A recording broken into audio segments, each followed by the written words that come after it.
The magic, the mystery, the adventure. Solarbabies.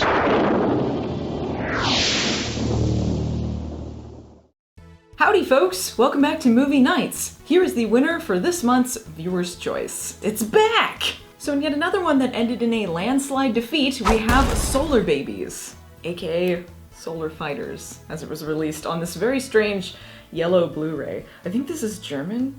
It was the cheapest I could find. I love it. I can't really read this because it's in German, but this here mentions Spaceballs, so it's great that they include that. For those of you who don't know, this was produced by Mel Brooks, but it's not a comedy, intentionally anyway. Solarbabies was a notorious box office bomb. It cost them about $20 million, and that's not what they made back. So if you want like the short summary of Solarbabies, it's like Waterworld, but the opposite, and with rollerblades. It's kind of similar to Donald G. Jackson's movie Rollerblade, which came out the same year, except there's less excessive nudity and hand puppets. Yes, apparently in 1986, they needed 2 movies set in a dystopian rollerblade-based society. So if you want a little bit of backstory about this, Solarbabies was written by an artist. He was not a screenwriter, but he wrote this high-concept screenplay. And he pitched it using a computerized slideshow with promotional photos he'd taken of kids in costumes on rollerblades. And this was around 1980 when he first pitched this, so computer presentations were really new and impressive. So that sort of got their attention and got the ball rolling there. There's a whole history here, but the short version, through various circumstances, a friend of a friend, etc., eventually this came to Mel Brooks, who would executive produce the movie. They thought that Solarbabies was going to be his Star Wars.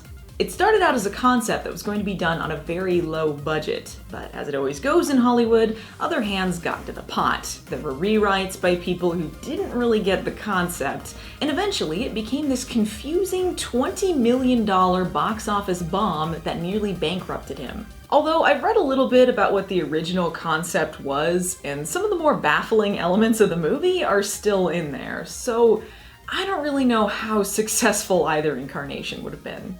This movie is just a lot. It's a lot. The year is 41, and the Protectorate controls all the water on Earth. I am the warden of Orphanage 43, one of the many orphanages that border the wasteland. Children are brought here at an early age to be indoctrinated, to serve the system. There is a legend that speaks of a visitor that came from the heavens. The legend says that it has come to Earth to free the waters once again. You already threw too much at me. I'm completely lost. So you've got a dystopian future where water is controlled by some society that runs slave orphanages, and some legend about a visitor from the sky who will bring the water back.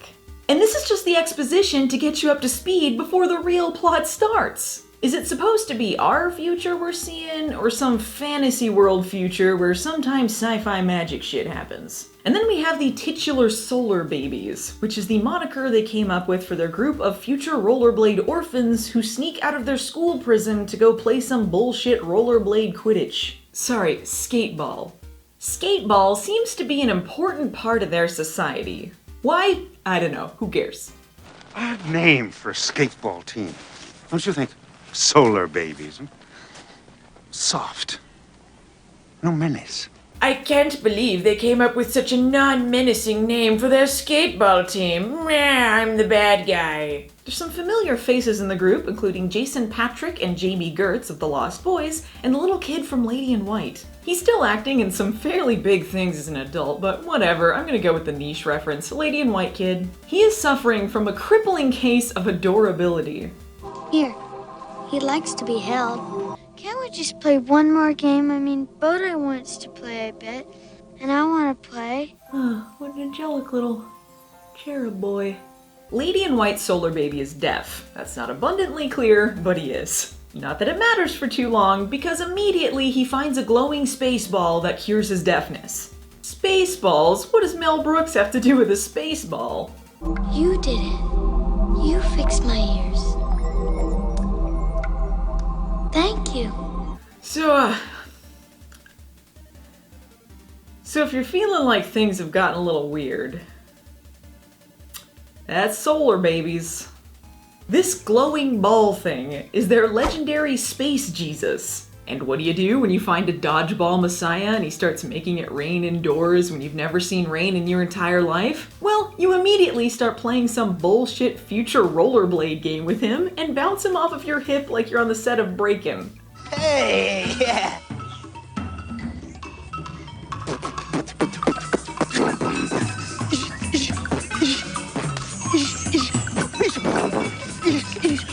Sorry.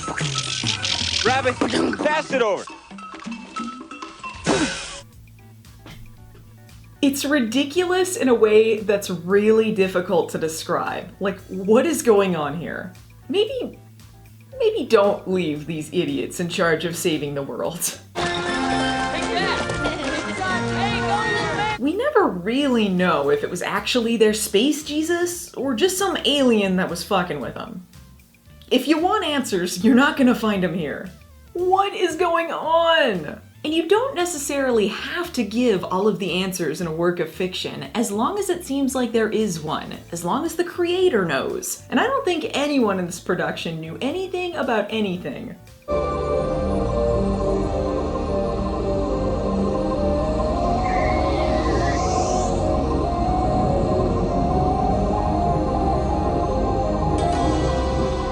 This whole movie is just about space or Jesus. The magic healing space sphere is lost, and they go on a journey through the desert to find it again. Turns out the desert, not so conducive to rollerblade-based travel. Luckily, they've got all of these pre-made paths for them, though. I didn't really expect that in an uninhabited desert wasteland.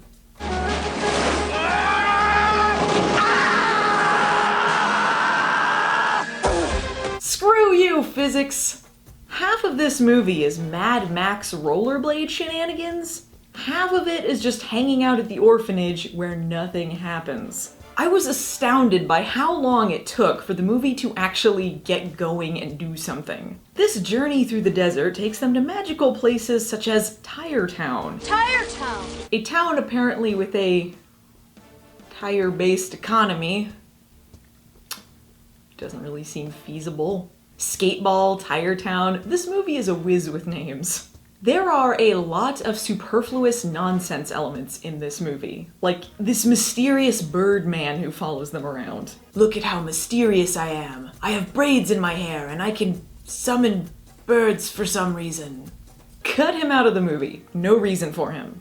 I thought Jason Patric and this other guy were the same person until like 2/3 of the way into the movie. You also got the guy from Critters who was tortured and poops himself. I believe this man has soiled himself. There's an old man who lives in the Goosebumps Horrorland head / wax museum and just stares at the floor until someone comes in so he can dispense wisdom. Dogs with flashlights on their heads. This bold cockatoo hairstyle choice. Then why did I have a stricter from the E-Police Baby Squad in my office this morning? E-Police Baby Squad? The hell are you talking? The E-Police go around trying to murder children in their Mad Max Batmobiles with stupid spinning doors.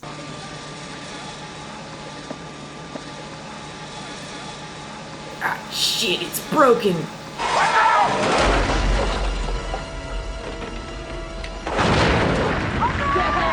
Dead. They also own a fear machine that can make people see what they fear. They live in a society that is almost entirely desert-based. And they chose rubber uniforms?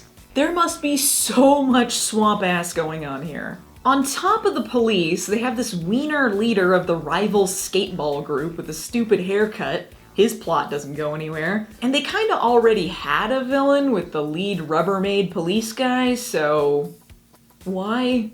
Oh, but there's a third villain, don't worry.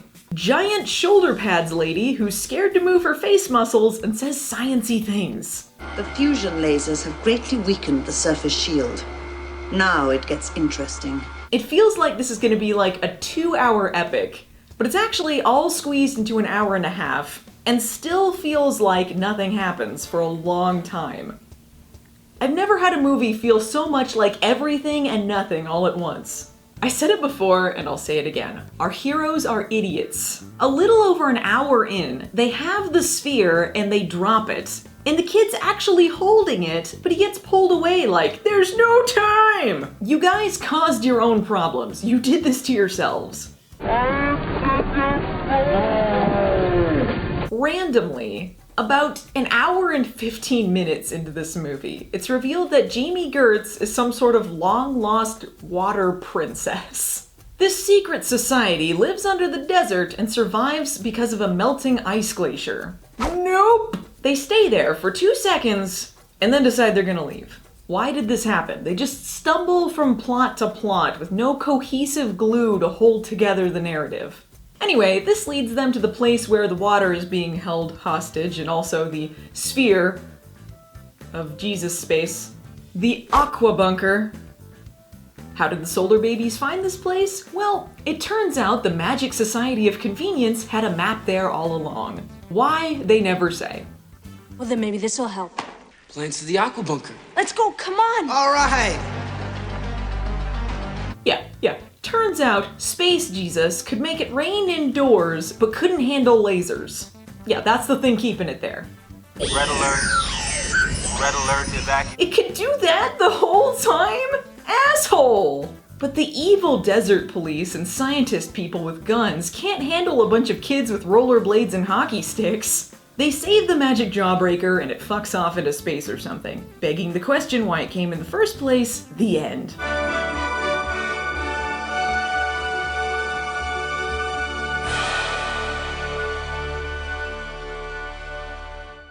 I feel I know less than when I started. But I can see where they thought this would be the next Star Wars. Who hasn't lived in a dystopian rollerblade orphanage and dreamed of overthrowing the authority that controls the water supply? By this time next year, every kid in America will own a glowing space messiah ball. This was kind of a mess.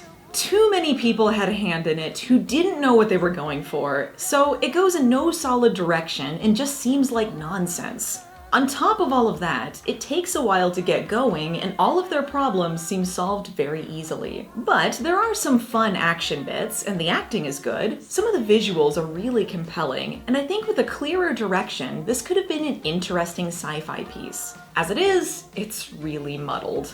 But if you're into the dystopian genre, this might be worth a watch, and it's intriguing to think about what could have been. So give it a watch. See you next time, guys.